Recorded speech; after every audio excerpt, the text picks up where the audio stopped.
ഇന്ന് നമ്മൾ വളരെ ഹെൽത്തി ആയിട്ടൊരു മീൻ പൊള്ളിച്ചതാണ് റെഡിയാക്കിയെടുക്കുന്നത്. അതും എയർ ഫ്രയറിലാണ് കേട്ടോ. തക്കാളി, ഇഞ്ചി, പെരുംജീരകം, മല്ലിപ്പൊടി, മുളക് പൊടി, മഞ്ഞൾപ്പൊടി, പച്ചമുളക്, വെളുത്തുള്ളി, ഒരു കഷ്ണം ഉള്ളിയും എടുത്തിട്ട് നന്നായിട്ട് ഫൈനായിട്ട് അരച്ചെടുക്കാം. ഇത് ഉപ്പും ചേർത്തിട്ട് നല്ല മാംസമുള്ള മീൻ നോക്കിയെടുക്കുക. അതിൽ 15 മിനിറ്റ് ഇത് തേച്ച് പിടിപ്പിച്ച് റെസ്റ്റ് ചെയ്യാൻ വേണ്ടിയിട്ട് മാറ്റി വയ്ക്കണം.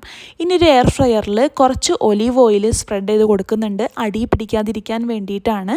അപ്പോൾ ഇതിലേക്ക് മസാല തേച്ചിട്ടുള്ള മീൻ വെച്ച് കൊടുക്കുക. എന്നിട്ട് 180 ഡിഗ്രിയിൽ 20 മിനിറ്റാണ് ഞാൻ കുക്ക് ചെയ്തെടുക്കുന്നത്. കുറച്ചും കൂടി നല്ല പുറമേ നല്ല മുരിഞ്ഞ് വരണം, ഉള്ളിൽ നല്ല സോഫ്റ്റായിട്ട് വരണമെന്നുണ്ടെങ്കിൽ 200 ഡിഗ്രിയിൽ 20 മിനിറ്റ് കുക്ക് ചെയ്തെടുത്താൽ മതി. അപ്പോൾ നമ്മളെ ഫിഷ് 10 മിനിറ്റ് കഴിഞ്ഞതിന് ശേഷം ഞാൻ വീണ്ടും ഒന്നും കൂടി മറച്ചിട്ടിട്ട് വീണ്ടും കുക്ക് ചെയ്തെടുത്തിട്ടുണ്ടായിരുന്നു.